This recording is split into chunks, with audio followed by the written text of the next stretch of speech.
Hello. Hi there. Oh, hi. I don't know if it's working in Facebook or not. I recently moved to scheduling these things so that like a week in advance the post was created, and I don't know if that means it syncs to the sort of the bottom a bit, but I can't find it in the Facebook group. But it could be that I'm just not giving it enough time. Anyway, hello Sabrina, how are you doing? I'm good, thank you. I can see a comment coming from Chris, so... Oh, and is he on Facebook? That's good. Yeah, it's working. Oh, thanks. Oh, Chris, thank you. Got it. Yeah, there we go. Hello, Chris. Hi. Yeah, so I don't know what's going on there, because sometimes you can endlessly scroll. It's the Facebook algorithm, isn't it? And it just randomly puts stuff in. So here we are, over to that side. Is that my left or my right? I'm not sure, but it's Sabrina. She's over there. Hi, Sabrina. How are you? How's your week been? I'm good, thank you very much. I had my family visiting me last weekend. I spent nice few days away from computer, and I have a dog here now, so it was fun. Did you have a dog here last week, or is the dog new here? No, it came with my family, and it will be staying with me for a few weeks, I think.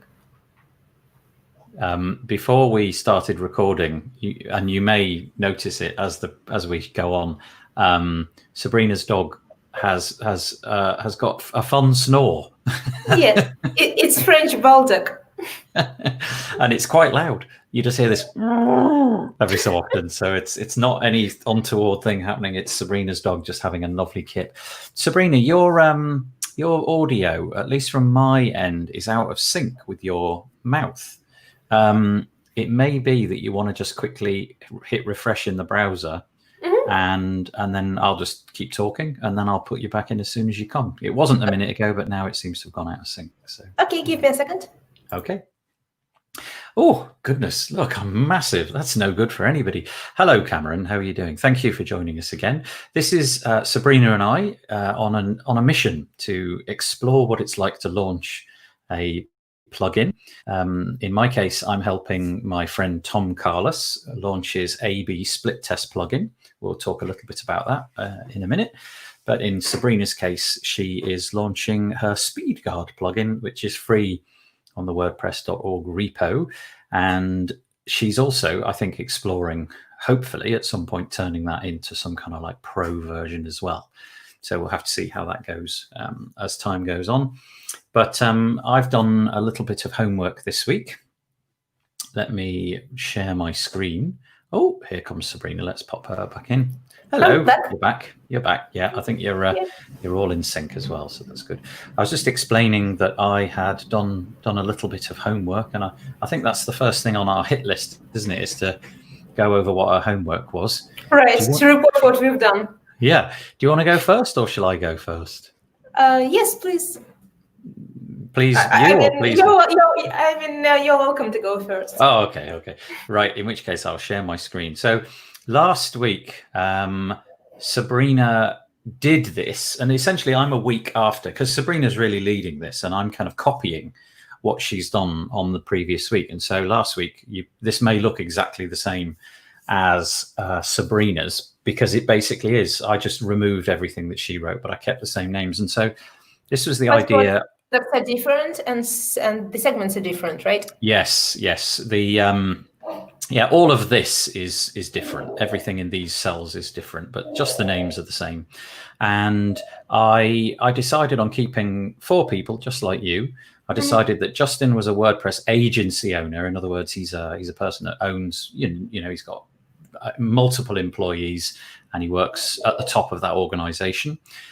We had Lucy, who was non-technical user of WordPress, and she was maybe just using it as a blogging platform, perhaps installing plugins that she didn't really know much about and testing things out. And then we had James, who was a freelancer, perhaps a little bit more like me, just taking on projects in exchange for money and making a living that way. And then we had Rich, who I decided might be a business manager. So he's really not associated with WordPress, but he owns a business, or he runs, he's higher management but he's got control of the website project, but he gets his staff members to do it. So ultimately, Rich is responsible for the website, but he doesn't have anything to do with it. And so I went through all of this, and what was quite interesting here, what they do on a daily basis felt a bit like padding to me. I wasn't, but when I was writing the exercise, I didn't really engage too much with this column. I just kind of wrote down what I thought was best for them. And the same thing here, really. I just made broad, sweeping generalizations about what their level of technical expertise might be. And it kind of felt like Justin and James were the ones who had the most expertise. So James here, the freelance developer, and Justin, the WordPress agency owner, they felt like the most technical. But the columns that were of most interest to me were these final two. And I was thinking, so by now I've kind of already ruled out Rich as somebody that is our ideal customer, because he doesn't really interact with WordPress. He just employs people to do it. So I'm imagining that the people that he employs to do it are kind of the people that we're worrying about, not him himself. And we've ruled out Lucy because in this case, she's probably not going to be all that familiar with things like A/B testing anyway. She has a website, but it's maybe, for now at least, it's something that she probably won't bother with. So we're concentrating on James and Justin. And I figured they both did more or less the same thing in terms of how to find out about it. And I was thinking, because they're both professional WordPress users, they're probably going to go to live events, like they might find themselves at a WordCamp or an online event, something like that. So they might hear about the plugin from that.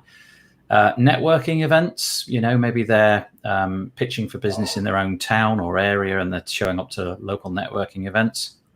They also, probably getting a little bit more nerdy, they might be interested in like the media. So I wrote down podcasting there, but it could easily be some kind of like magazine or blog, for example, which I've got here as well. So I felt they were the channels, and I actually felt they were the same. They're probably going to be doing a similar thing. And then the final thing was this question: what is it they want to sort of know? And I was thinking that somebody like an agency owner is probably just asking, is this better than what we've already got? Because if they're an agency owner, chances are they've come across this before. They've done A/B testing. It's probably part of something that they offer. Does this work quicker, faster, less friction? Is it easier to understand? In other words, if we boot out what we've already got, does this work better? That was what I thought Justin would be asking. And finally, for James, I was thinking this could be a really interesting thing that he could sell to his clients. So he could sell a bolt-on service of A/B or split testing as a thing that he did. It might be, we've got this $50 package where we'll split test for a month and then write you a little report, or $200 and we'll write you a more detailed report, and we'll give you data on exactly how many people interacted with what, and we'll implement the answers and so on and so forth.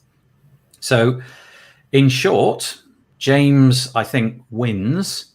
I think if we could find 1 million Jameses, we'd be really happy. But if we found quite a lot of Jameses and quite a few Justins, I think we'd be really happy.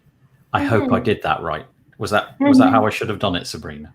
It looks right to me. The only thing I'm thinking about, maybe there is another guy who is not from WordPress development agency, but he does digital marketing or SEO or something like this, and WordPress is just the tool they're using. Yeah, I'm going to write all this down because it's always great advice. Okay, so nothing to do with WordPress, right? Yeah, good point. Yeah, okay. They use WordPress, but they're not like you and me, like in WordPress ecosystem. But what they do, they work on conversions and numbers and digital marketing, and these can be like a part of their offering to their clients. Yeah. Okay. Those guys who make their offer, we'll build a landing page for you. Yeah. I see what you mean. So nothing to do with WordPress, but definitely technical. And they're offering maybe a specific service for split testing. Maybe they come in and just do that. Okay, that's fascinating. That hadn't occurred to me, but I'm going to add in somebody else in that case. All right, okay. Add one more person. I will do that. I like James as well. Say again.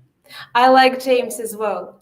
Yeah, isn't it funny? We both ended up with the third row, in this case, James, because I kept your names as our favourite. That's the one which sort of seems to resonate best with both of us.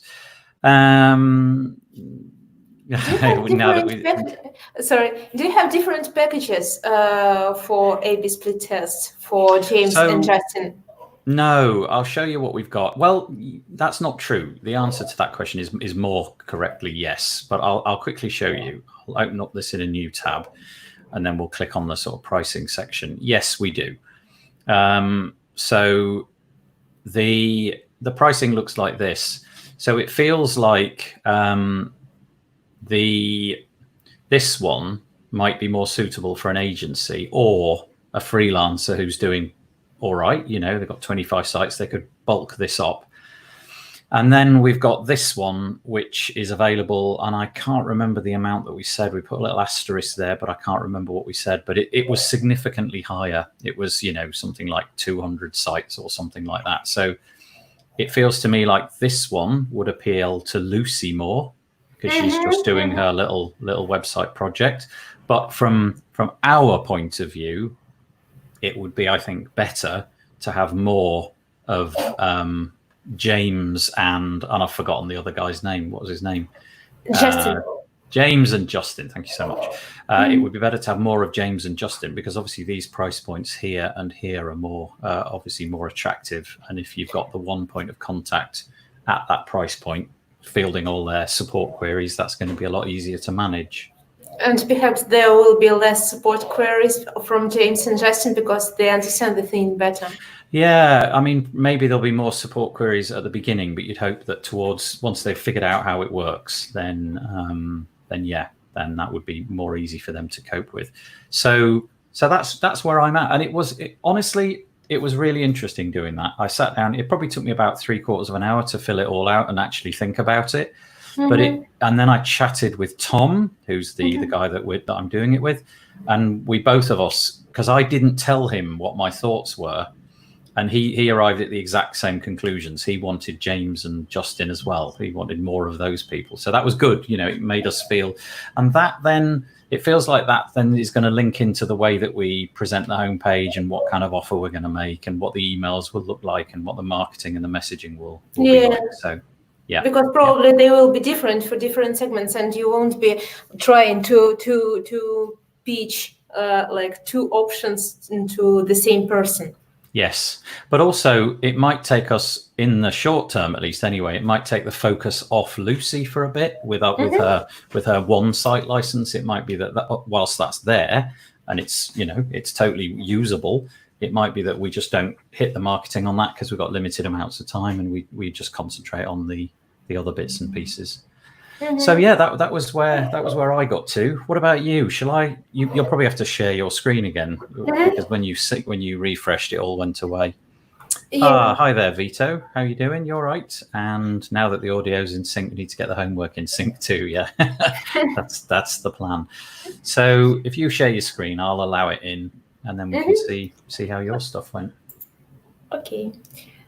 So my homework for today was to do something about feedback collection, because I haven't been collecting it on regular basis, and I did nothing to it. Give me a second. Sorry. Oh, there was a good one. I should say, if you've just arrived, Sabrina has a dog, a very snory dog. It's asleep, and is periodically making little grunty noises. It's quite entertaining. Yeah.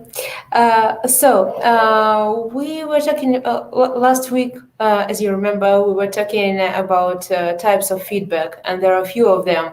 Some feedback is for social proof to show on your landing page and so on, right? Some feedback is for bug fixing. Some feedback is for planning new features.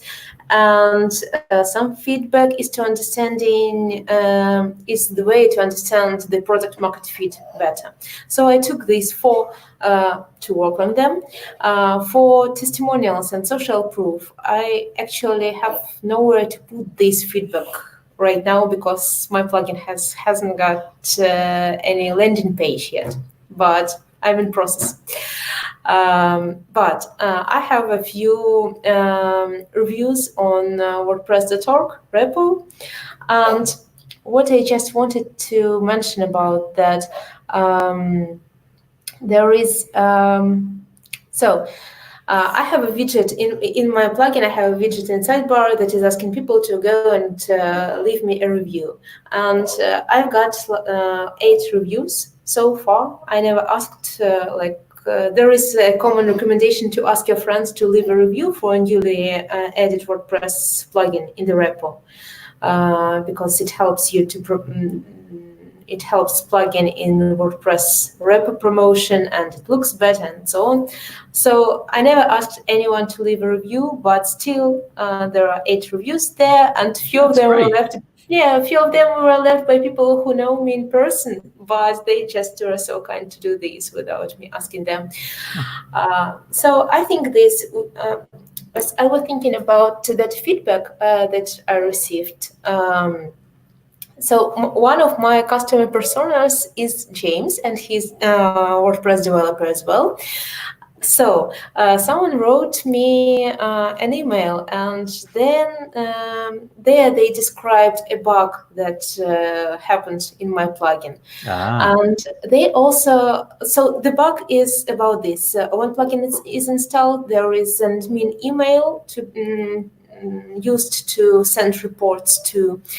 So he installed my plugin on his client's website, and then he changed email because he doesn't want his client to be bothered. He wants to receive emails on his email, not on client's email, right? So there are some tests for site speed performed, and then the email should go to his email. But it didn't work as it was expected, and email was sent to both emails, right? So this letter that he wrote to me, it was like 2 types of feedback. First of all, it was a bug report that I'm going to fix in next release, but also it was kind of confirming what I was thinking, how people might be using my plugin. Yeah, really, some WordPress freelance developers might use it to keep an eye on their clients' websites, not for themselves. Yes. So understanding this, it was easier for me to update like user scenario for this specific customer segment. Here it is, Speedcut customer segments. So the same that you just showed for your guys.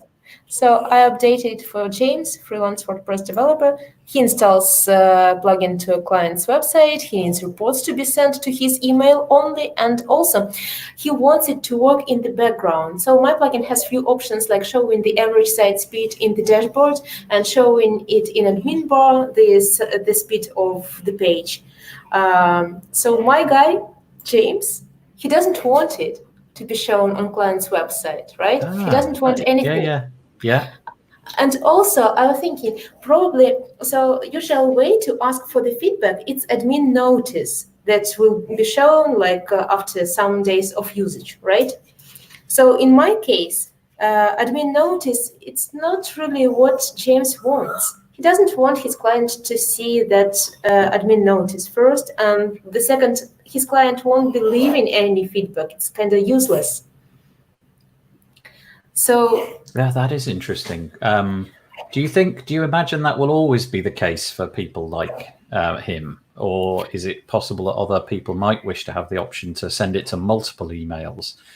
In other words, could it be possible that just send to this email address, or send to this and this and this, because we've got 4 people in the team who need to be aware of this data? We need to know right away. Right. So we are talking about like my plugin today, and it's free, and the version is free, and it will be like this, I think, for the free version. But Okay. planning a pro version, I'm having now this in mind, like an option for the pro version. Right. Okay. Well, that seems like a good way to go, doesn't it? You've got some feedback that, you know, the ability to turn email on and off is something people are using. You know it's used. You've got that data without being asked, without asking for it. And it's interesting that you were able to glean that from the email. The email wasn't specifically trying to assist you with how it was being used, but you were able to work it out from well, just concentrating on what they said. Just were so nice. They wrote in details how it works. So it was no effort from my side on that. Yeah. It was just very nice feedback. Yeah. Oh, great. Yeah.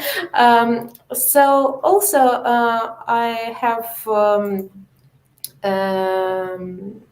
public repository on GitHub. I created first issue. Of course, as I'm working, it's not a team of us. It's just me and the team of my French Baltic now who are working on this plugin. So it seemed to me always like, what is the point of creating issues, right?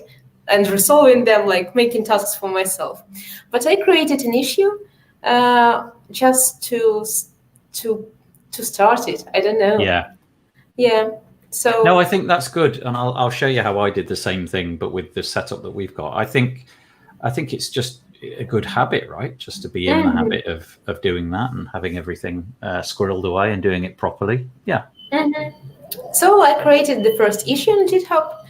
And what else about feedback? Because before I was just using a spreadsheet, and I was putting like all the lines, what I'm going to do, which group it concerns, like box marketing, notices, enhancement marketing, release that I'm planning it to implement, and then status and comment. That's what the system that I got before. We'll see how it works with GitHub. And the reason why I wanted to talk today more about feedback and about planning process is because when you collect all that feedback, you need to know what to do with it, right? Like how to plan it.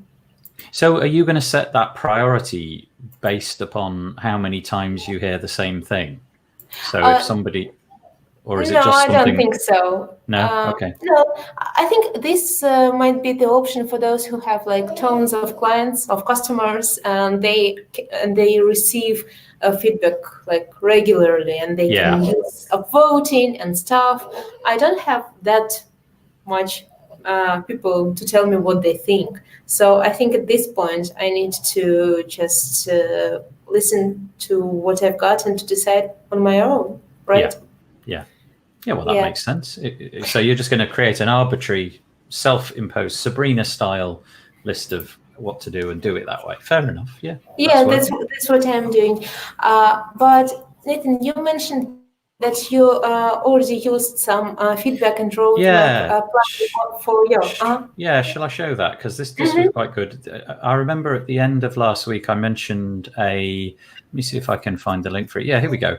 It was James Kemp, and he's got a plugin called Simple Feature Requests, and it's a stripped down WordPress plugin, which is simple, shall we say.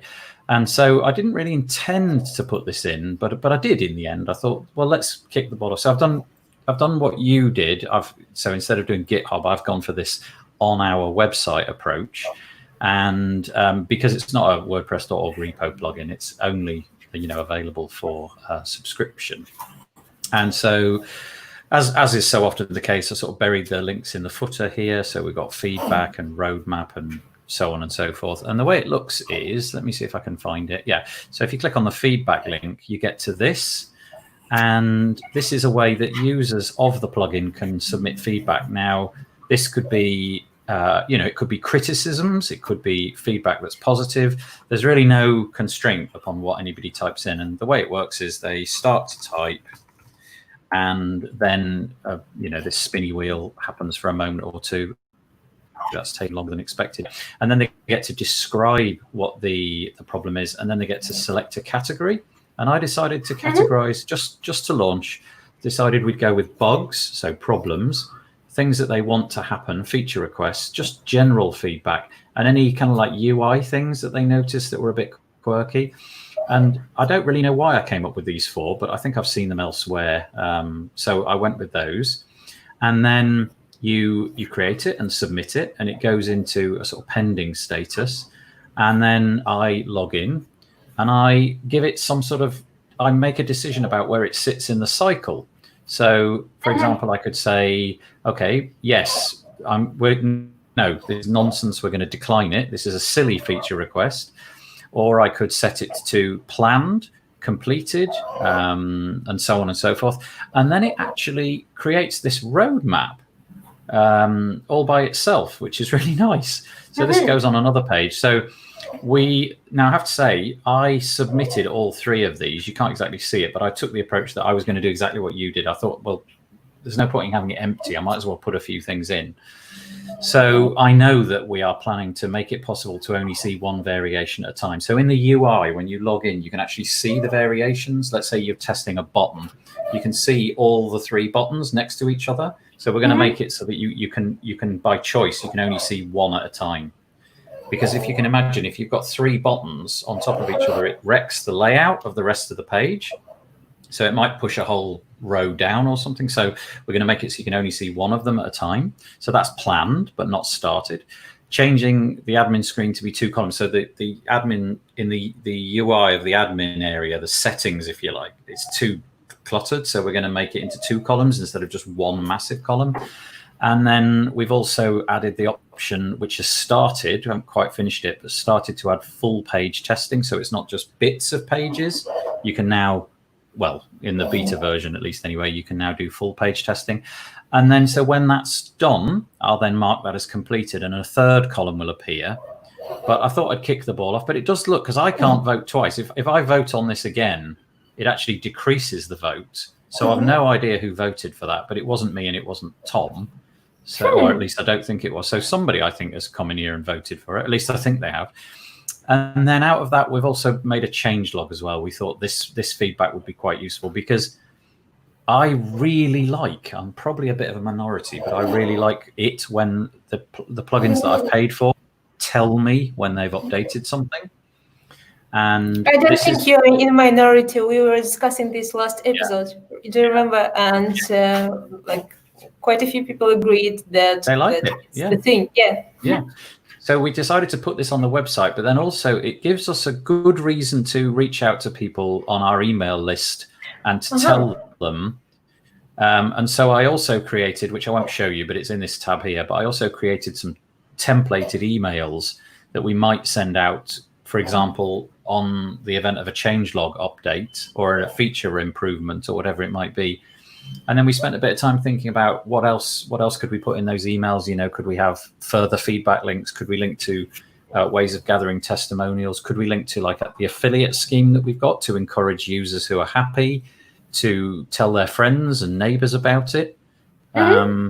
So although it looks like I've done a lot, most of that was trivially easy. It's basically a question of installing a plugin and adding some styles to it and a few shortcodes here and there. But for me, I like setup of where has it gone? I just like it because it enables us to see what's going on, and it enables other people to see on our website what's going on. And I really like the voting feature, whereby people can literally, so you know, if I upvote that or if I vote, it goes away. Nobody's voted for that. Hopefully, if we keep telling people this exists, they'll go there and make their voice heard in the number of votes, and we can count the number of votes as the way to progress the plugin. Is there an option to leave a comment for existing suggestion? Yeah, so for example, I don't know what it'll look like because I'm logged in, but I think it'll be the same. But if I, for example, go into an existing one, it's literally a WordPress comment, you know, it's just a comment thread at the bottom. So yes, I could literally leave a comment and that would obviously be attached to this post and we could see what people said about it. So the answer to that is yes. You can also search by category. None of this is difficult. It's literally a short code, or you can, you know, search for top recent ones. It's just all very nicely laid out and I really like it. So yeah, really nice. I like it a lot. Yeah, I like it too. Maybe when I get closer to making a landing page for my plugin, I will use this as well. I like Speaking of the landing page, I will just quickly draw attention. We did decide that the testimonials were something that was worth having. We kept it pretty brief. We only went for a few short ones. But I think over time, if we do get more testimonials, we haven't yet asked for any beyond these ones. As time goes on, and if hopefully we get some nice testimonials, we can add some more to there. I actually once did a podcast episode about whether these are worth it, and I'm still not 100% convinced, because I think it's hard for anybody to know if these are real or not, because there's no way of knowing. You know, an example could be I could have written that, right? And I could have just gone to any old website and downloaded a photograph of Nick or Maria and so on. You get the point. So I'm still not quite convinced about testimonials, but we put them on there because it's a typical thing and we needed to start with something. So that's what we decided to do. Yeah. This is something I wanted to share today. So I signed up for this email series that is called One Page Love. Do you want me to put your screen on again, Sabrina? Yeah, you can do this. Give me a second. Yep, you're on. Okay, so there is a website called One Page Love, and they have like this email series. You sign up, and each day during 100 days you receive tips. So I'm on day 20 something, but anyways, there were a few tips in the emails that I found useful, and I just like to share it right now. Oh, sorry, I got this closed. It's over here. So there were a few tips about testimonials. First of all, it was about when you have 3 testimonials in total. It's easy to decide which testimonials to add. But when you have 23, it's getting harder. So the advice there was not to add new testimonials, but to replace those that are not doing that good, or something that are not showing the value of your product that good. So just have 3 or 4 testimonials. There is no need to have like hundreds of testimonials on your website. Just it's better to pick 3 or 4, but those that really like deliver some value. So I like this advice. Then there was another advice that I liked. To showcase testimonials from a similar demographic as your potential customer. So if this landing page is targeting on James, the testimonials should come from someone like James, someone who is WordPress developer as well, not from Lucy, not from Justin. You know what I mean? Yes. Yeah, speaking their language, talking to them directly. Yeah. So the testimonial itself shouldn't then, if you think it over further, the testimonial itself should include like what is the position or what the person who is leaving the testimonial is doing. So probably it will be nice to include not just James, but James, his position, and maybe the name of the company.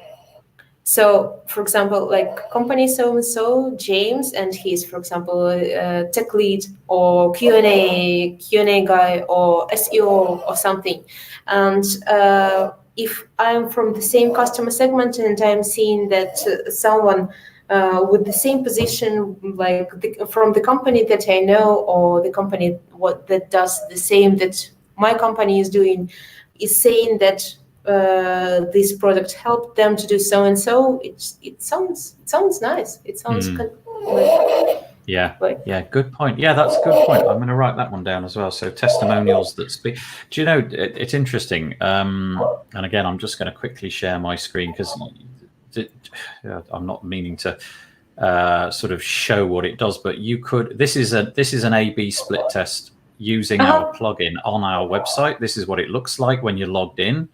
So you'd either see this one or this one, and you know they both are side by side. It strikes me that you could do that with your testimonials. You know, if you had your where have they gone? If you had your testimonials down here with some sort of call to action underneath each person, it'd be interesting to sort of split test those. See if having the right language, as an example, would the language of I am a WordPress newbie work better than I'm a WordPress freelance or agency owner? But it also will depend from where the traffic is coming to your website. Right. For example, if you give ads for specific audience, it will be right. I'm going to write that down though. So the testimonials speaking the same language is a good point. Yeah. So also our thinking, like we cannot like create those testimonials. So we can only hope that people who will be leaving those reviews will use the language that we need.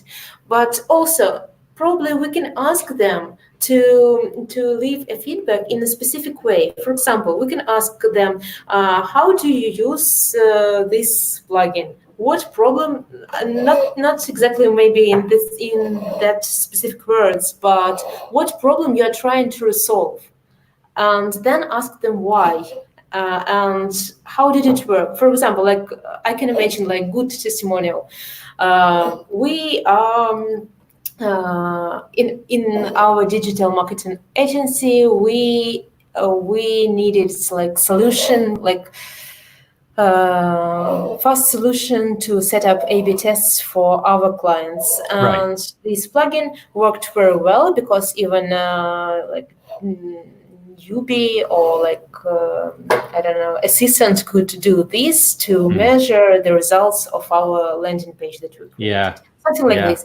And this sounds like good testimonial. So to receive testimonial like this, we need to ask questions that will lead people to explain where they're coming from, what problem they had. I think it's okay if you've got somebody who's clearly using your product, and they've been doing it for a little while, and they've written to you, and I don't know, maybe asked for bug fixes and things. I think it's okay to reach out to that person and ask them for a testimonial. You're not going to put the words in their mouth, but I think that's okay. And Cameron makes the point that you could ask them to write that testimonial onto a platform. Nathan, you can you hear me? Have I gone? Yeah, right now, yeah. Oh, okay. Yeah, am I back? It's all right now. Can you repeat that? Yeah. No, I was just saying, I think it's okay if somebody's used your platform for a while, your plugin or whatever it might be, and they've interacted with you and, you've got a relationship going with them. I think it's okay to ask. And Cameron says, why don't you, you could ask them to embed that piece of testimonial into something like Twitter or Trustpilot so that it was legitimate. It was obviously legitimate. And I think that's a really good point. Oh, Sabrina, you've got the screen of complete recursive. Sorry. Yeah, I'm looking at you. That's why. Try something else. Anything. That'll do. Yay, that's good. Chris is whoa. Just back it goes. Yeah, so I think testimonials for me are they're not very high on my list. I'm more interested in the actual feedback about the plugin itself and how the bugs are going and all that at this point. But I think we will solicit feedback in terms of testimonials. But I think we'll do what Cameron says. Get them to put it on Twitter where it's got a complete, you can absolutely guarantee that at least somebody at some point wrote it and it's authoritative. WP builds Inception view. Right. Right. Sorry. Carry on.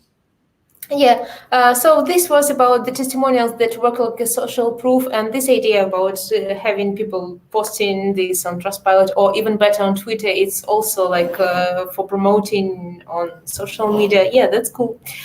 But also feedback is for figuring out product market fit. What you were thinking, is it's close to life or no? So I was looking at the testimonial that my plugin has, and in in those testimonials, people like showing what they're trying to do with my plugin, you know? So it's easier to use this to plan the development of the plugin later. For example, here is the review. It's easier than setting up tests using a custom server or cron job. I was never thinking like someone will be doing this by themselves, you know?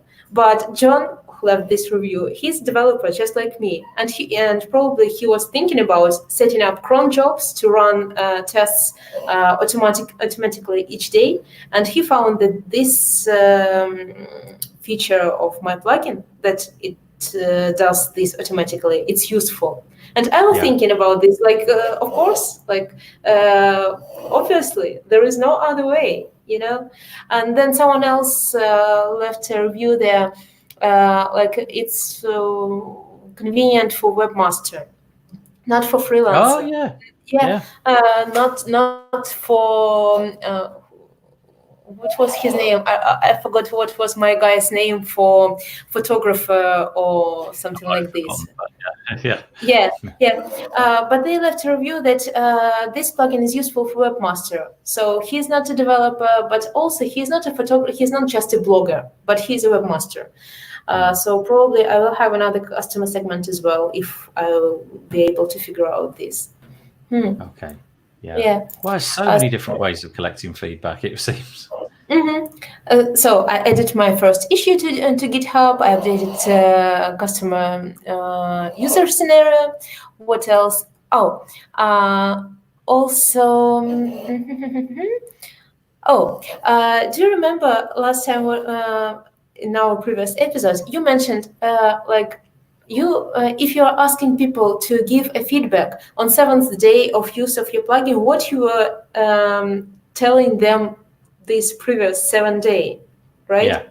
You never contacted them, or you never asked them for something, or you never gave them anything, and then on day 7, hello, leave a review. Give us a review. Yes. And I know that you are doing something like this. You are doing some educational work before asking the feedback, right? We haven't launched that one yet, but the idea is to have. We've got a giant. It's done Inception again. Okay.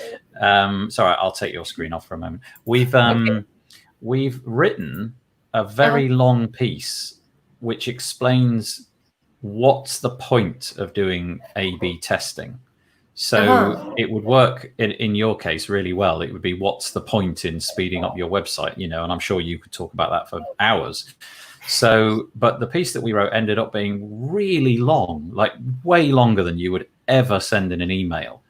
And so what we decided to do was break that up into, well, even 3 chunks was too, you know, each chunk would have been too long. So I think it's probably going to be more like 4. It fitted quite well into 4. And the idea is to send this out every few days, probably missing out the weekends.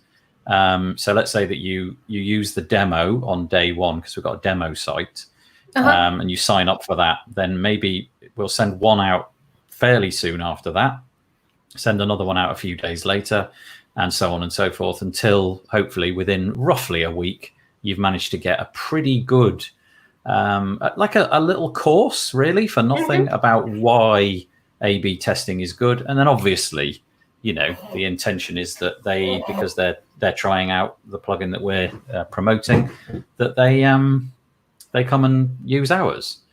But that's what we're going to do. We haven't implemented it. The text is all written. It just needs finessing, but we haven't actually got it going yet. But it's nearly ready to go.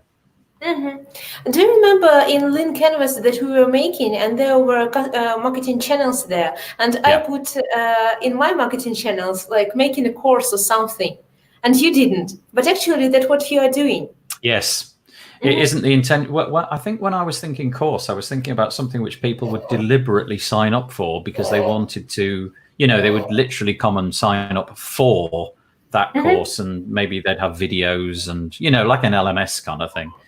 But this is much more low key than that. It's probably about 3, maybe 4,000 words, something like that. So it's not huge, but it's way bigger than you'd want in 1 email or 2 emails. So that was the intention, just to break it up. But it's very, very loosely. It's not promoting the plugin particularly. It's talking about how to use A/B testing or split testing effectively, what it's for, why you might want to do it, and so on.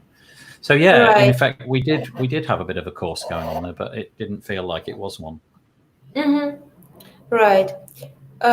So from all this that we discussed, the topic that I wanted to discuss today, so we collected all this feedback from different sources, and we can use this for further development. I wanted just to share the tools that I used for a while and I found it useful. Probably you know the guy called Jonathan Wald. No. I can see his name there, Jonathan Wald. Okay, this is interesting. So, yeah. So he has this plugin roadmap template and decision worksheet. I will open plugin roadmap template because that's the one that I use. So okay. it's like super simple, but I find it's useful just because it's super simple. The date, the goal. I find it very useful to have a goal of release because not just trying to do as much as possible in next release, but for example, to do just one important thing and maybe few not so important, but to do one important thing at least. And then features that are coming from goal, and then metrics, how we will determine if goal is met, right? And you do this for few versions ahead. So you plan 1 or 2 or 3 versions. And I did the same for my plugin. But the problem is I did this on 6th of April.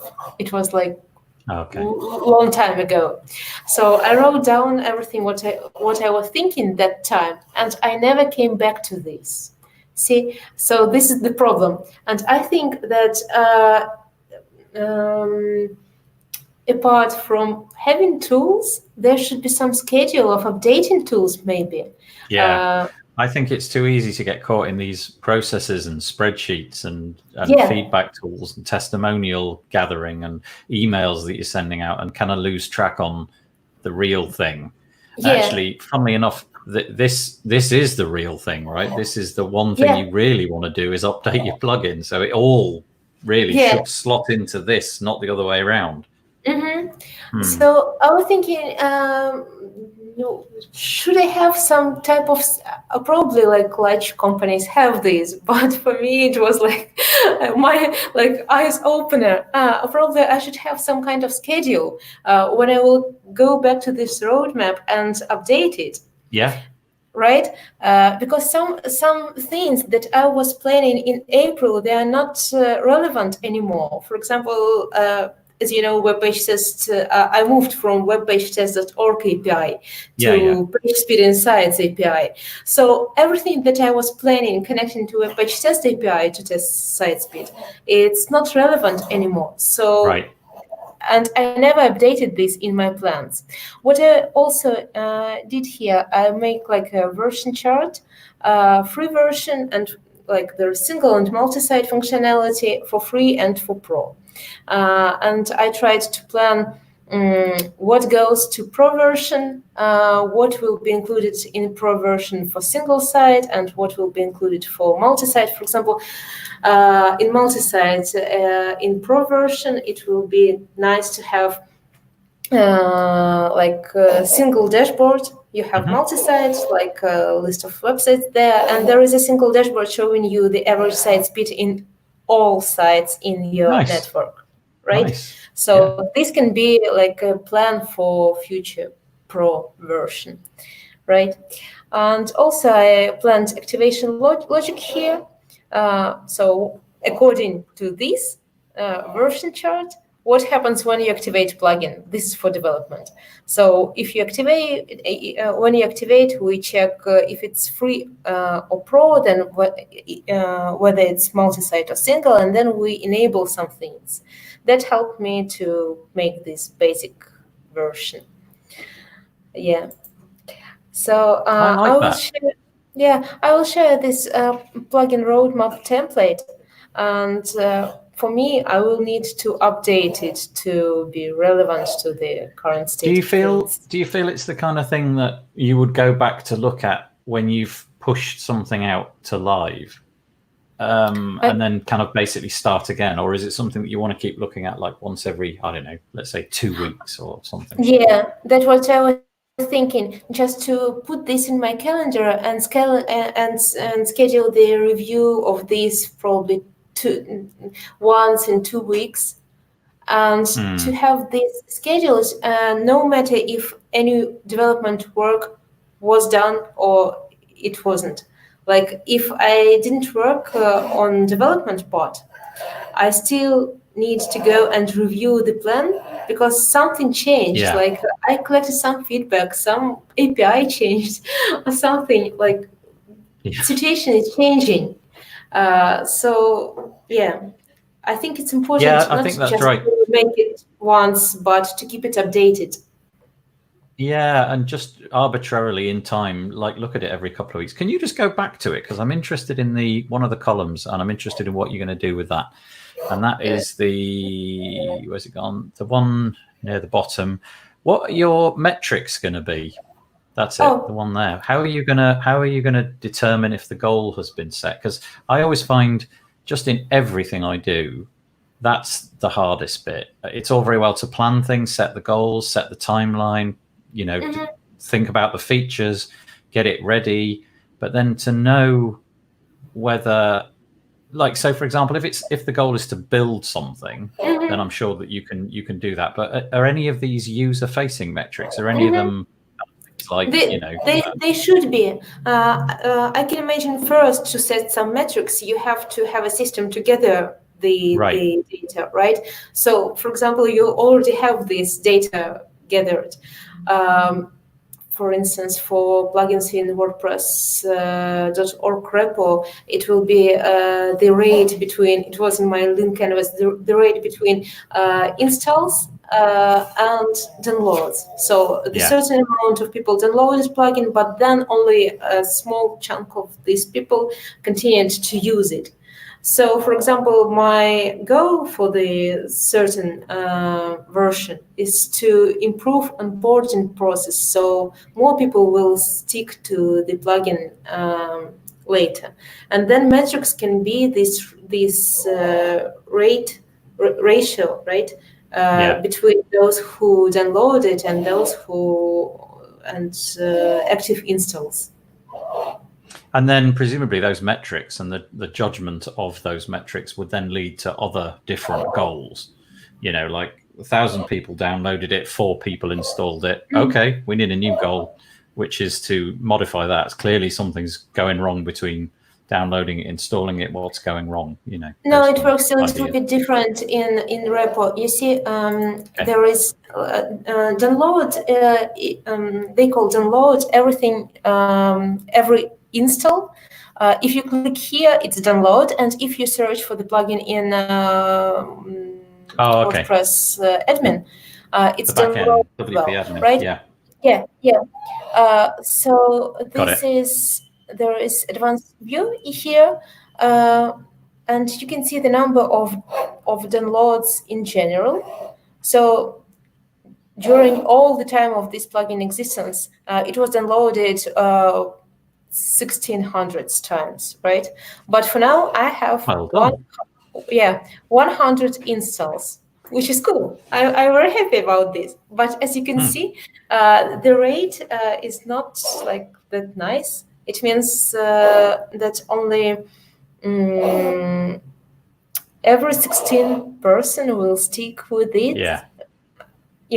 So this is the number that probably I would like to improve.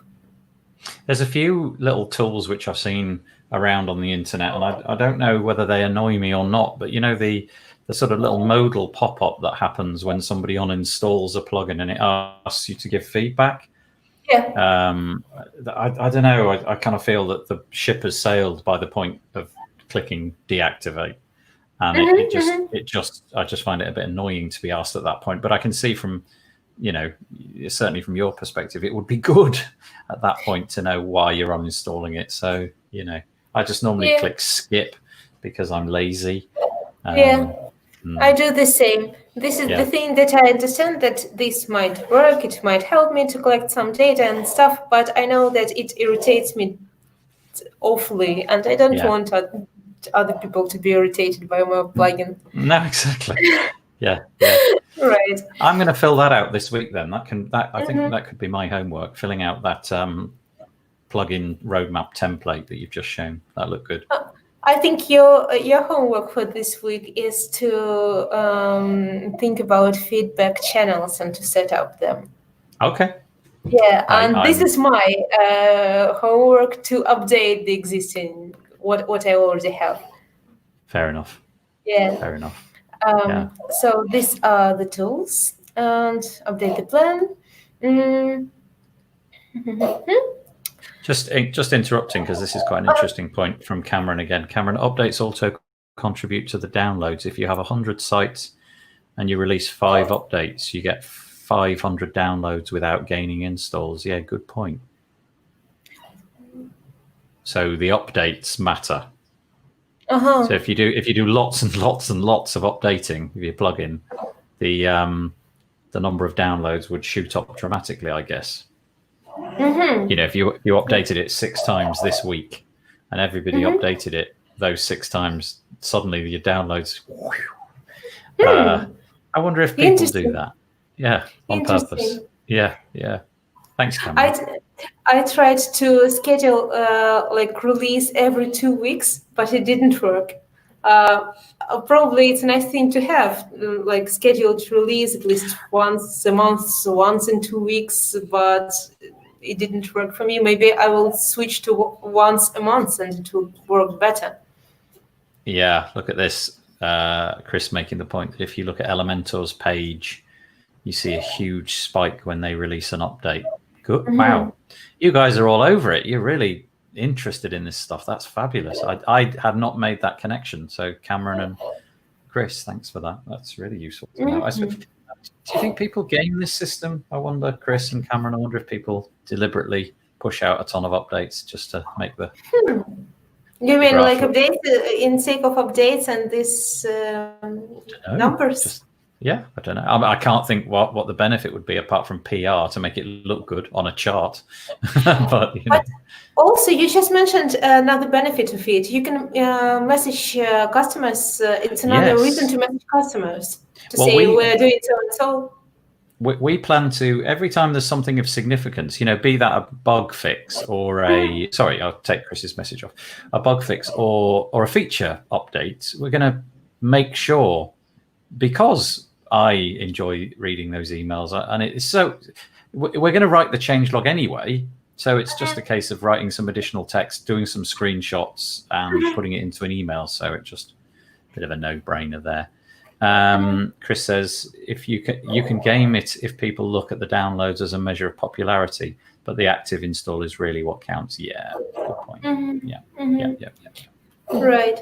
So these active installs can be metrics for future work, right? Yeah.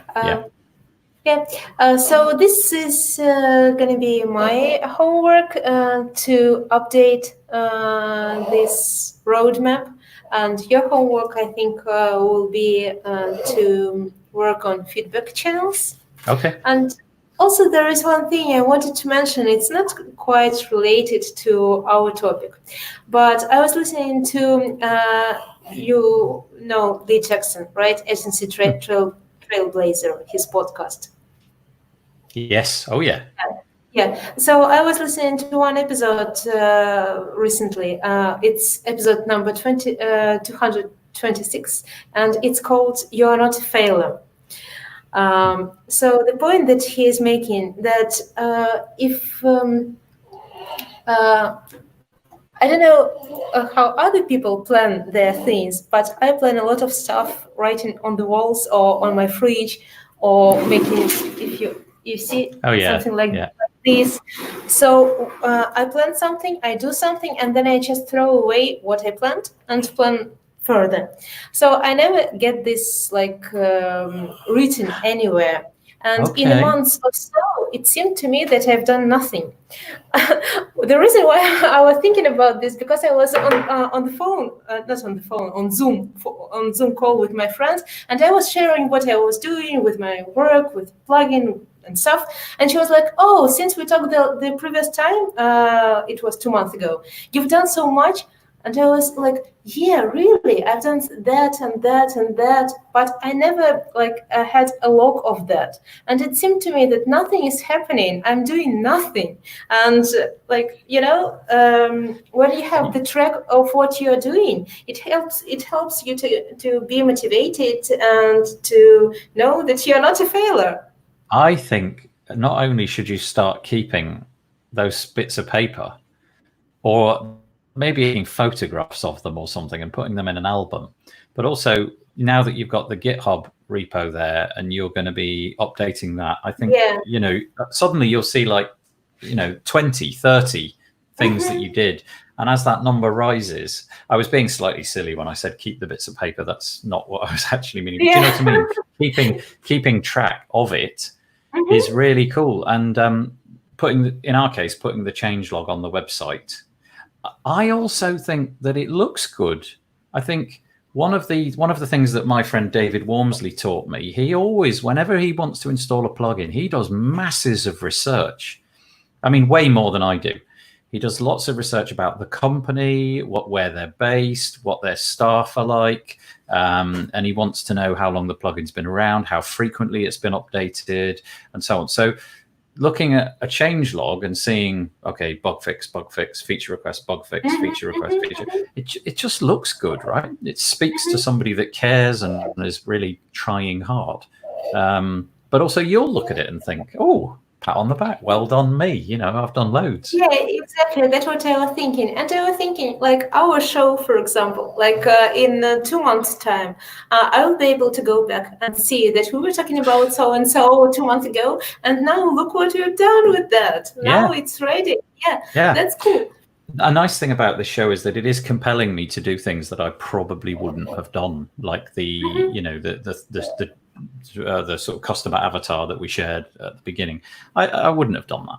And so having something, sort of an accountability partner, if you like, that's what it's often called, isn't it? So you're, in a sense, my accountability partner along with Tom.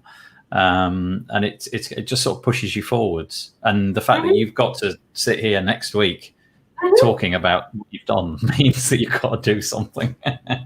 Exactly, right. Everybody needs a podcast to go on. So is that it? Are we done for this week, do you think? Or is there more to say? No, I was just, if you don't mind, I wanted to mention just one thing more. So talking about the acknowledging success and stuff. So my plugin has got 100 active installs. Exactly, 100. Yes, and this is like a point, this is cool. Yeah, and I've got a feeling that it doesn't go as a straight line either, does it? No, I think it starts to go a curve. Yeah. Actually, it was quite a few times that it was like 80 active installs and then back 70 again, and I was like, whoa. Yeah. So this is the first thing to acknowledge. The another thing is it's my birthday tomorrow, so happy birthday. So I was thinking it will be nice to have something connected with this. So just an hour ago, I registered speedguard.pro domain name. So it will be speedguard.pro birthday today. Nice. So you've got SpeedGuard on the repo, and you've got SpeedGuard Pro dot something. What did you say? Dot? No, SpeedGuard.pro. Oh, .pro. Sorry. Yeah. Oh, yeah, of course, the .pro. There's so many of those now. I can't keep track. Oh, that's lovely. SpeedGuard.pro. That's where you're going to put your... That's a nice milestone as well, because now it means that you've got something to sort of like hang your coat on. You've got a page, and you can start to fiddle with that. And in those moments where you find yourself getting distracted, you can go over to speedguard.pro for 20 minutes and start your landing page and all of that goodness. Yeah, probably. So to make a landing page, you need a domain, you need a website set, right? So, I never had one, but this is like a smallest step to get started with that. Oh, that's brilliant. That's really, really good. Speedguard.pro. I'm gonna go and check it out really soon. I wish I had something like this when I was first started building plugins. You're both cheating. What, you mean each other? Is that, I wonder if that's what Cameron means, you know, the fact that we've got somebody to bounce the ideas off. Yeah. But you know what? I mean, it's not like we could be doing this in private, right? Couldn't we? Sabrina and I could literally be doing this with just her and I on a Zoom call. But it's much more responsibility and fun having done this in public. Yes, exactly. That's true. But I remember doing years ago, God, it must be like 8 years ago or something. I went through this thing called WP Elevation, which was a really big thing. And we had accountability partners, and that was really, because I'd soloed the whole of my life, that was the first time I really had one, and it was great, really good. And having Tom and having you, it's really good. It's, and like Cameron says, it's a bit cheaty, a bit of cheating going on, but we embrace the cheating if it's good. In this case, maybe it's the right thing to do. There is hardly anything online about the journey of a WordPress plugin. I know. I have been searching and searching. Well, honestly, as it goes on, Chris, I'm imagining that the sort of the tendrils of it will sort of spill out, and it'll get a little bit more complicated and a bit interesting. You know, lots of things will happen. One thing I'm really like, Sabrina, you're going to have to cover your ears. I really like how honest Sabrina is. Sabrina is just totally like, I don't think Sabrina's hiding anything, is she? It's just like, this is Sabrina, exactly as it is. You're not sugarcoating anything. Very humble, very cool. I love that approach. I think that's great, laying it all out in front of us. And you're keeping me honest with ideas. So, okay, my homework, Vito, this show is awesome. Nice. Vito, tell everybody about it in that case, because we know the power of the Vito email. It's a very powerful email that Vito has. So please let everybody know. So for next week, I'll finish my side of things. You'll finish yours. What's the umbrella for next week? What did you say it was going to all be about? I think I really liked how Toolset used feedback to make their documentation. So I think this will be a nice topic. Nice way to continue the topic, how we can use feedback to build nice documentation and use our user scenarios for that, and also use documentation as a marketing tool. Yeah, that's a good one. I've got a few bits that I can already add to that just from some of the things that I've done in the last couple of weeks, and that's great.